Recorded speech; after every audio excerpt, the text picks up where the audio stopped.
Hello and welcome back to the Bright Founders Talk podcast from Temi. Temi is an international software development company that designs, builds and delivers software for sustainable businesses and promising startups. My name is Chris and today's guest is someone who is not only a very successful business owner, but also an extremely passionate coder. Joel Holmberg, how are you doing today? I'm great. Thank you. How are you? Very good, thank you. It's lovely to have you. So, quick fire question to begin with is, what makes a good boss in your opinion? Oh, that's a nice one to start with. So that's interesting because we actually don't have bosses at our company because we kind of tried that once, and my co-founder and me, we had some employees, and we realized where this was headed. Like they are expecting us to be the boss, and we realized, we don't like that. So actually a fun story. So I would say a good boss is a boss that doesn't use their employees to solve their own problems. For example, I really think we should have I want better control over the costs of the company. So now your job is to fix that problem for me. I think it should be more of the other way around. Like people should be able to fix the problems they care about the most. A good boss fixes their own problems and perhaps helps their colleagues find ways to solve their problems without solving it for them. I'm quite curious, is that something that's fairly normal in Sweden? Is that sort of... No. This is very uncommon in Sweden and as well as in the world. But there are actually, I guess, more companies in Sweden doing this than maybe perhaps in other areas of the world. I know of a handful who follow these same principles. And there's a book called Reinventing Organizations, which talks about this new kind of company structure where instead of having this idea of a parent and a child, like an employer and an employee, instead you think of an organization as a group of adults doing work together, being mature. And that's it sounds obvious, but it's actually very uncommon. So yeah, we try to do that. And I mean, we're 18, 19 people now, so far so good. Yeah. We'll see if it works as we grow. I hope it does. Yeah, I'm sure. It's very interesting. The second question is, what do you do to unwind or relax after a busy day? I do primarily two things. I go climbing, but I'm afraid of heights, so I only do the short bouldering type of climbing indoors because Sweden, it's rainy and snowy all the time. And then I play jazz. So I play with some old men in the basement, and we actually have our first gig now tomorrow. So that's very fun. What are you playing? I'm a drummer. Oh, very cool. Yeah. Okay. I'm a backend developer and a drummer, and both of them are very mathematical and square kind of. Yeah, I suppose jazz. You couldn't choose a better genre, really. No, it's really fun. I love playing jazz. I did see as well, just to because I did notice that on your profile on your LinkedIn, and also it said a hackathon. I don't know if you're still doing it. What is that, like Well, yeah, that was my question when I first heard of a hackathon. That's how we started the company, actually. So, yeah, really, my co-founder, he was really bored at his job. He was digitalizing forms for the tax agency in Sweden. That was his work, all day long, and he was like, "Oh, this is so boring." I had a really fun job at my company, but he said, "Hey, I found this thing called a hackathon. Do you want to join?" And I was like, "Yeah, sure. What is it?" I thought it was some kind of competition for hacking fast, coding. Turns out that's not at all what it is. No, actually, it's more of an innovation competition where you have 2 days to create something, hack together some kind of solution to a society problem or a business model or something, and then you show the judges what you made. Most of the time, people just create a nice PowerPoint. We actually created code, but then you have some winners and you get some prizes. So that's a hackathon. It's kind of fun. Free coffee and free cinnamon buns all day long. Yeah. Wow. Yeah, I think it sounds amazing if you have that. So it's 1 day you have to kind of create. Usually, it's 1 day. The one we did was actually 2 days. So people were really, doing an all-nighter. That's amazing. Very cool. It's not what I imagined. Really. No, exactly. I don't know why. Yeah. Yeah. No, it's like an innovation competition. So cool. The final question is, what did you want to be growing up? I wanted to be a lot of things, but many of them related to teaching. Actually, I wanted to be like a football coach or something like that. I really enjoy teaching. Maybe I'll mention it later. In my education is kind of partly teacher based, so a lot of those things. I helped my mom out. She's a gym teacher, like for kids. So I like to help her out, being the leader of the classes there when I was like 11, 12 years old. So something like that. But then I also had this idea that, because my father had created companies, and I didn't really know what that meant. I was like, but I want to do that someday. I had no idea what it meant, really. So that's been there all the time.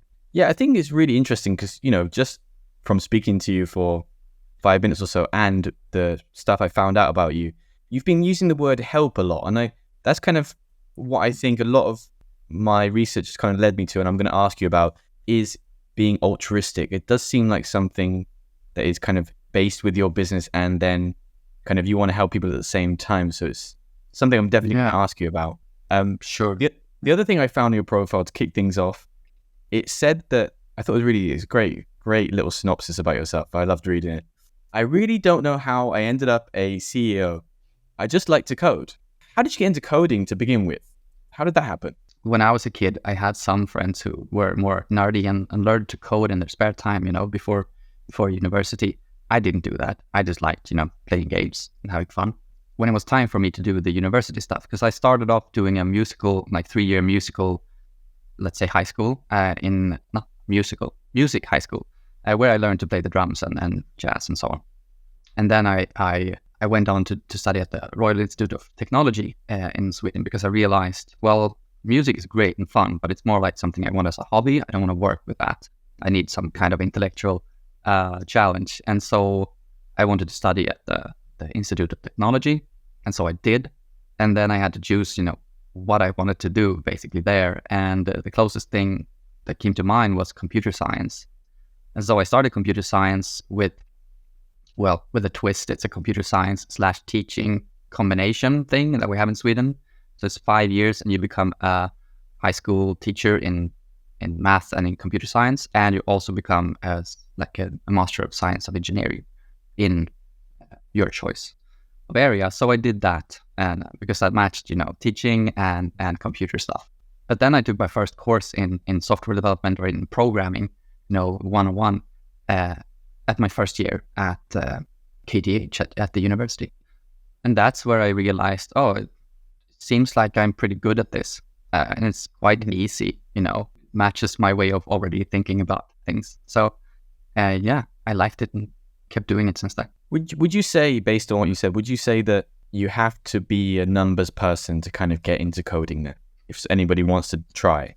I mean, I get what you're saying, but I wouldn't use the word numbers person.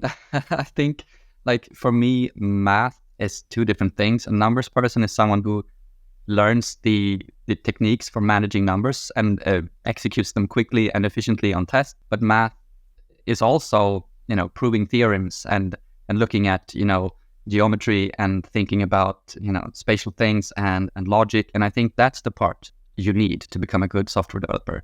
You don't need to be good or have high grades in math. You don't need to be good with doing, algebra specifically and so on. So when you were studying at university, did you know where you wanted to go then? Obviously, you found it quite interesting. You found like you were good at what you were doing. But did you kind of have a 10-year plan? Okay, I want to be at this point. Or was it kind of just, I'm just going to find... I've never had a 10-year plan ever in my life. The plan I had when I was studying music was like, okay, I'm going to do this for a while because it's fun. And then I'm going to do something, techie or more into that field. But that's it basically. When I started, actually, what I told my friends was like, I'm just going to be on this actual 5-year specialty. I'm just going to do this for 1 year and then I'm going to change to the pure computer science program. That never happened because I liked it. But my plan was to just be doing that for 1 year, and then I just kind of stayed.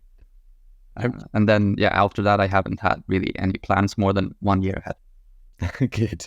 So in that, I just wondered, with your university, was there any kind of push towards business? Like, okay, you're doing coding, etc., but have you thought about, if you were to start a business, was there anything like that kind of pushed you? I mean, they claimed that they did, and they had it in the curriculum, like, oh, we're a business, pro business kind of, and we have these courses. But when I think about it now, that I've done the business stuff for a couple of years, they didn't really teach us anything. I mean, they didn't talk anything about sales, anything about recruitment, anything about having an office and a workplace. They did nothing about that. Like a business model, never got to look at one. So what they meant with making us ready for, the corporate world and so on, was that we got to go out there and meet companies and talk to them and whatever. But I didn't know what to do with that. So no, I wouldn't say that it prepares you very well.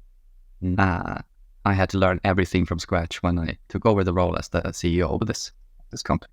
Oh, wow. Okay. So you're just learning as you were going. Whoa. Yeah. I mean, sure. But most of it is quite simple, to be honest. I mean, running a company, it's like the math compared to the 50-year math at the Royal Institute of Technology. It's very simple. You can do most of it in Excel and basic math. So, I mean, and then legal stuff, you don't have to be a lawyer to manage to be able to read a document and so on. I think most people can learn it. It's more a matter of, you're not born with this knowledge. You have to just get into it and start, trying it out. Talking about work, your first couple of roles, I believe your sort of second job was a teacher, as you mentioned before. So how did you find it jumping into the world of work to begin with? Was it quite smooth, or did you find it a little bit challenging? No, I thought it was quite smooth. So after university, during university, I did some teaching roles, like on the weekends and so on. But after I applied for an IT consulting company as a junior, IT consulting position, and they had kind of a well-working onboarding and a process to help me get good at my job, because I wasn't good at my job, of course, when I left university. So I thought it was quite smooth, and it's good I think it's easier to start at a big company where you can have a mixed level of junior and senior people that you can learn from.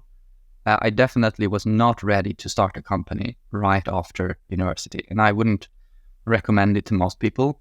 I've always thought, if I'm going to claim to be good at something and sell something and claim to be a company of some kind, I first should feel safe that I actually know my stuff. And I didn't know my stuff at all right after uni. So I did my 2 years or 3 just basically getting good at Java development. I wanted to be good at that. And then I realized, okay, I could become even better at that for 15 more years, but I see where this is going. I understand where this knowledge comes in and where other knowledge comes in, and I understand what I lack, and I see how everyone else in the organization works around the code, like with sales and recruitment and management and maintenance and all of that stuff. And then I realized, okay, I think I have a grasp of the business now. And then just randomly the chance appeared to start a company, and so that worked well. Lovely.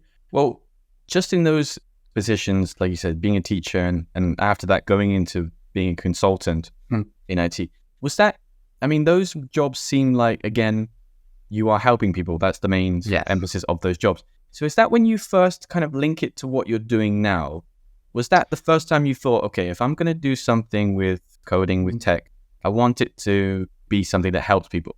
I think not really, but I've always had the sense of whatever I do, I want to work on something that feels meaningful, and I like helping people, I like teaching people, I like, that kind of thing. I've always been kind of a nice kid, boring nice kid. But yeah, actually my first couple of years after studying was focused mostly on my, ego, kind of wanting to become good at something. I think you're not really ready to help someone else unless you sort out your own stuff first. I think you need to know what you're talking about before you start creating PowerPoints and teaching others, And I've seen so many people stand up and I'm going to teach you everything, and they don't know what they're talking about, and I instantly lose my respect for them. So I didn't want to be that person. So I started learning the tools of the trade. And then when I had worked, and my first assignment was kind of bank related, and then this hackathon came up with my co-founder, Hampus, and it was there was a chance to go into this topic called accessibility, or it was about public transport. And one of the subtopics was, how can we make public transport more accessible for people with disabilities? And we were both like, that feels great. Let's do that. And I later actually found out that my mom has ADHD, and my co-founder has his wife's brother has one of these cognitive disabilities too. And so we have kind of this, we have it in our families and in our vicinity. So we thought, why not? And then it just went on from there. And we realized that, oh, you can actually work with this. And this is actually a field that you can make a living in. Rather do that than help banks get more money. It just feels more meaningful, Yeah, definitely. Well, talking about, if we jump in now to Axess Labs, could you sort of fill us in a little bit more about specifically what you do? Because it sounds like it came about from this hackathon in a way. Yes. It was born from that. So what do you guys do? The company started by this hackathon. The app that we created was helping people in the public transportation for people with cognitive disabilities. So if you have Asperger's syndrome or autism and you miss the bus, usually you just go home because you can't really solve the problem. So we wanted to try to make it easier to, by yourself, get around on the bus and the metro in Stockholm. So we started creating technology for people with disabilities. And then we realized that once we've done that, we got requests from other people asking us that, we're also planning to build software for another kind of disability in another kind of sector, but you seem to be good at this, accessibility in tech. Can you help us build that? And then we realized, yeah, we can, but then we become a consulting company. And we looked at each other like, okay, let's do that then, see where that takes us. So we started helping other groups and organizations creating software for people with disabilities, because we knew a lot about that.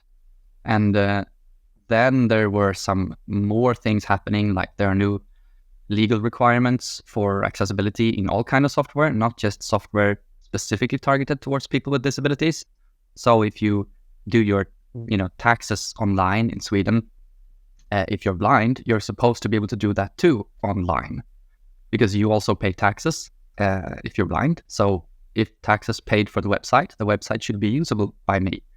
And it is, if you do it correctly. It's not like you have to create a special website for blind. You just use the correct code, the correct HTML elements and everything, and it works. The problem is like 95% of all developers don't do that. So we started helping larger organizations and public organizations testing their software, finding why it doesn't work for people with disabilities, which parts of these WCAG, which is like a guideline, what part of that do you not comply with currently? And then we helped them fix that, like here's how you should code instead, here's the change you need to do in your designs. And then we also teach them, like, how can you avoid making these mistakes in the future as an organization, the upcoming 20 years? I mean, you're going to build new stuff. Let's not make these mistakes again. So then we start helping them with the processes and their strategies and everything related to making sure you comply with laws about accessibility, but also that it actually works for users who have poor eyesight, shaky hands, or have lost their hearing and so on. And yeah, that's what we do. And we're 18 or 19 people now doing that full time, because there's a lot to be done. I think it's really intriguing. How do you, because every disability, I suppose, reacts to the software or the websites, etc., in a different way. Like they find different things difficult. So do you have to look into each disability by itself and then develop from there? Or do you have, you build from the up and then you sort of narrow down after? Yeah, that's a good question. And there is a concept called inclusive design. And what it states is basically that you shouldn't create a mainstream solution and then a solution, or adaptation for the blind and adaptation for the weak of hearing, or don't do that. Instead, try to build your software so that it works regardless of disability. And the way you do that is, if you have something you want to show, like a podcast, you want to implement that on your website, make sure that it doesn't require only hearing. And there are other ways to figure out what's in that podcast if you can't hear. So for example, you could show the video with subtitles instead. Then if you can't hear, you can actually see it and read it. Or you can publish a transcript of it. Nowadays that can be auto-generated and so on. That means that you can read it if you can't hear it. And if you're blind and so on, you can use your screen reader, which is a tool that reads what's on the screen, adds a voice. And then if there's a text on the website, everything can be read by that. So there are ways to make sure that you have multimodality, and also ways to just code correctly. And all of the standards, all of the browsers, they are already built to handle this for you. You don't have to be an expert. You just have to follow the documentation for how to write code, because then the browser will do the work for you. And the blind people will install a software called a screen reader, and that one talks to the browser and the code, and they sort all that out. You just have to stop writing wrong code, basically. So if you have, like, let me give you a concrete example. You have an e-shop, you want a button that says buy now, right? But your developer doesn't know how to style the button into the correct look and feel from the designers, that the boss wants it to be green and rounded corners and so on. So instead of that, he just goes into Photoshop, and creates an image.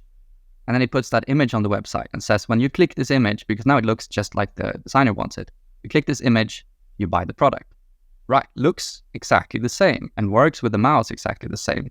Now, a person who uses a screen reader comes to the website and they tab forward to the button.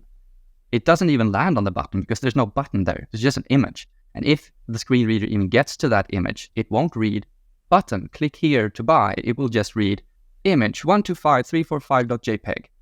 It's like, what am I going to do with that, right? So the problem is not that you have to learn a lot of things to make software available and accessible.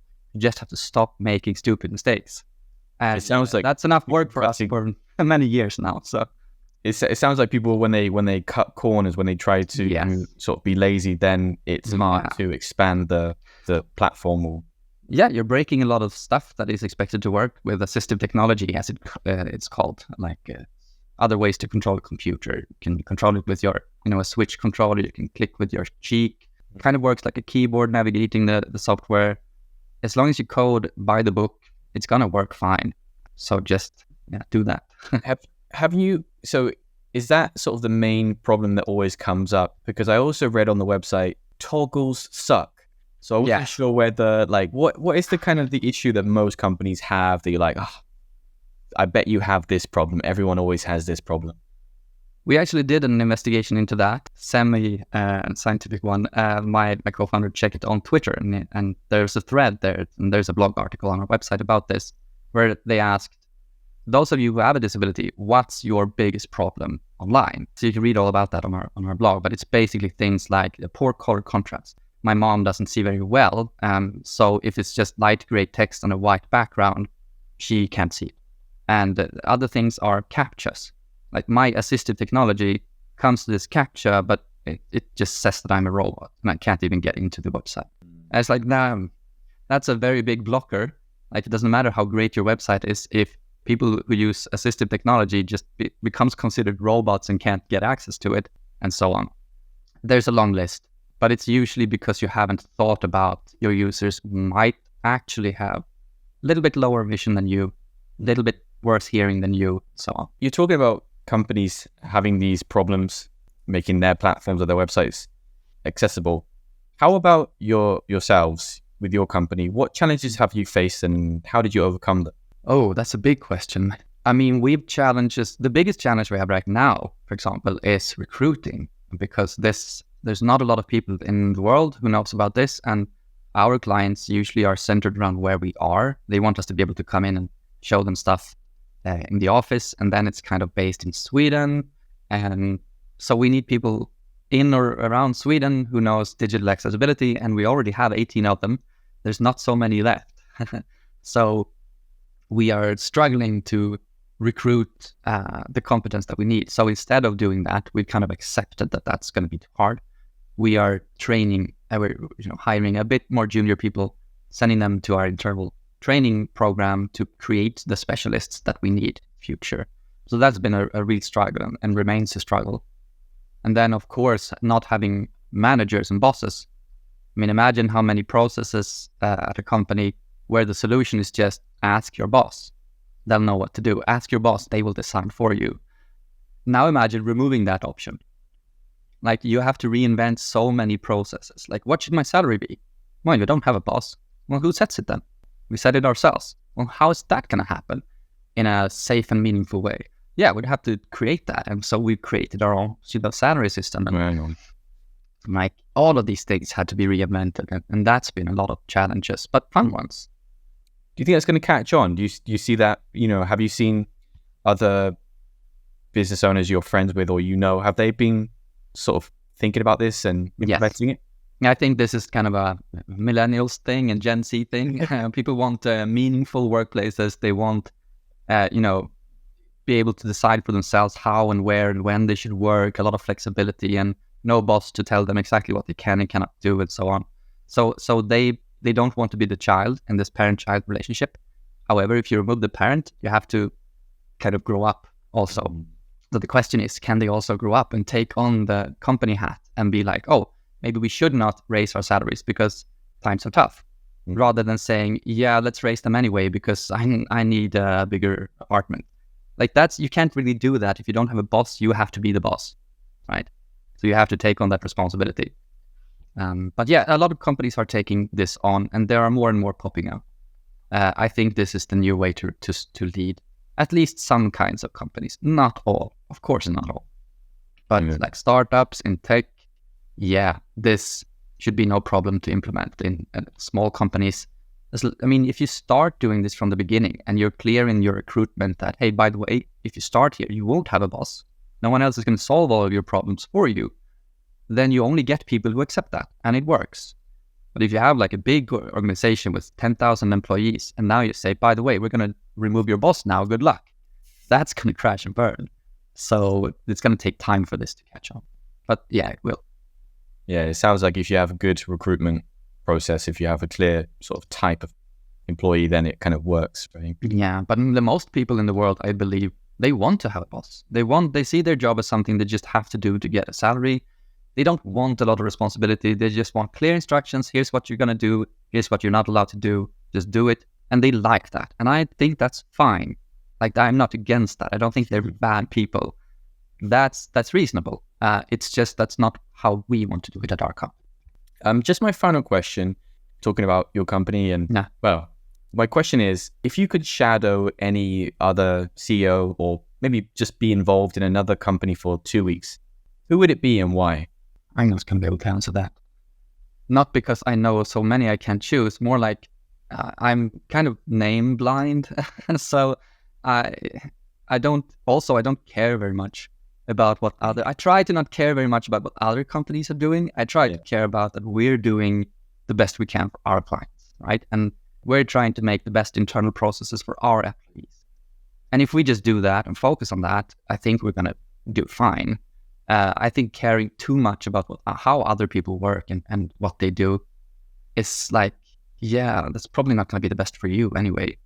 Mm-hmm. So I don't know of many other companies. It's like, yeah, Elon Musk, nope, wouldn't want to do my company like he does his. You get your inspiration internally, kind of inspire. I mean, we follow some science about organizational structures and stuff, and we follow some podcasts about, running companies without a boss and startup, stuff. Just because, I mean, sure, I've been doing this for 10 years, but I still feel like a rookie in some senses.